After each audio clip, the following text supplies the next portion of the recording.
Why do you think people go so crazy over you? I've always portrayed kind of like this fantasy Barbie doll, kind of like Disney princess character. So I think maybe they just look at me like that.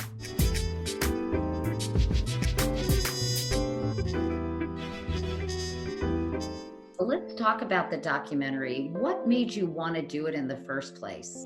This is Paris Hilton. The original premise of the film, I wanted to show people the businesswoman I am and what I've created. I feel that there's just been so many people with misconceptions of me and just undermining me, and I can understand why. I've been playing this ditzy character for so long in the public that people would assume that's who I really am. What is Walmart? It's like they sell wall stuff? So that was the original premise, and then it just took a turn when I really started opening up to the director and speaking about her with all of thes things I've never had told anyone. I'm nervous, I'm shaking. How did the whole caricature of Paris Hilton, how was she born? I think I just kind of invented this opposite character as almost a shield to protect myself. Now I feel that people can finally see that I was acting this entire time, and I've received just so many letters from people apologizing to me, saying I'm so sorry for the way I thought about you before. Just to prove all the haters wrong has been an amazing feeling. Why do you think there were so many haters to begin with? Because of the character I was putting on. I would talk about or think like that way about someone if I saw them acting that way too. I could never imagine living here. I couldn't either. I would die. Also, I just was really playing into the character for the simple life. I didn't realize what a huge success that would be and that I would have to continue playing that character. And then I kind of just got stuck with it because that's how everyone knew me and that was my brand. Let's go back to when you were sent away. I guess in my day, they called it reform school. What do you call it? Torture, nightmare. I don't know. They say it's called a school, emotional growth school, but it's definitely not.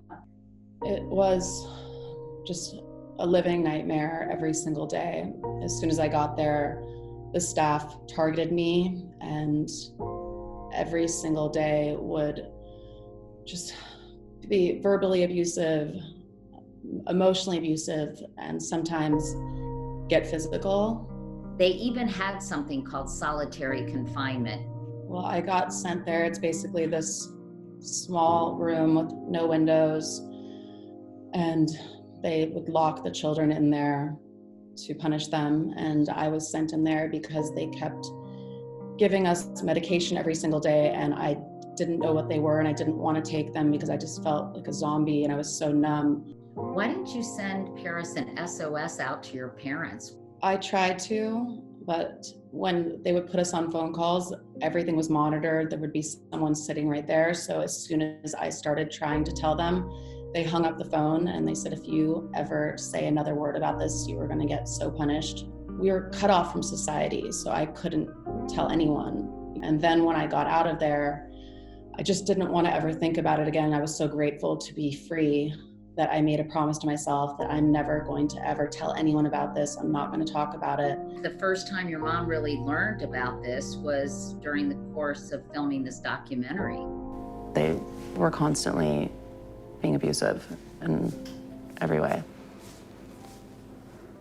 It's brought us so much even closer than we are because, after her learning about all that, I think she obviously feels really guilty because she had no idea what they were doing to me. And the abuse is still happening. And that's why I'm going to make it my mission to put a stop to this. I'm doing a movement called Breaking Code Silence. And if people want to look into that, breakingcodesilence.net, where survivors are coming and telling their stories. I feel that everything in life happens for a reason. And maybe I had to go through that in order to use my voice to make a difference. Because if I don't speak up, I don't know who will. You get out of this school, and then this supposed boyfriend of yours releases a sex tape. That was the biggest regret of my life. I wish I never met him. And going to that school and being treated the way I did, I had no idea what real love was, and I was so just lost and met the absolute worst person I could ever meet. He just took away what I could have been, because now for the rest of my life, I'm going to be judged on a private night that I had with someone I was so in love with and trusted. After that, I closed my heart and I never opened it up again until now. Finally, after so many years of really feeling lost and being unable to trust anyone, you have a steady boyfriend, you're in love. Yes, I am so excited. I cannot wait to have a family and just to grow up and just to have a real life, because I feel that I've lived my life for the public for so long. I never paid attention to my personal life. It's always just been about business. And has he popped the question yet? We'll see, but I know that we will soon. Can I see that left hand of yours? It's bare still, but one day. When you see yourself saying that's hot, does it make you laugh, or does it make you feel like you want to put the covers over your head? It makes me laugh. I trademarked it, I own it. I actually still say it, but it's not the only word I say. I think before that was like my whole vocabulary was literally like, that's hot, that's hot. So for now, to people to know that I can say more than 2 words is amazing. But I'll say it for you again. That's hot.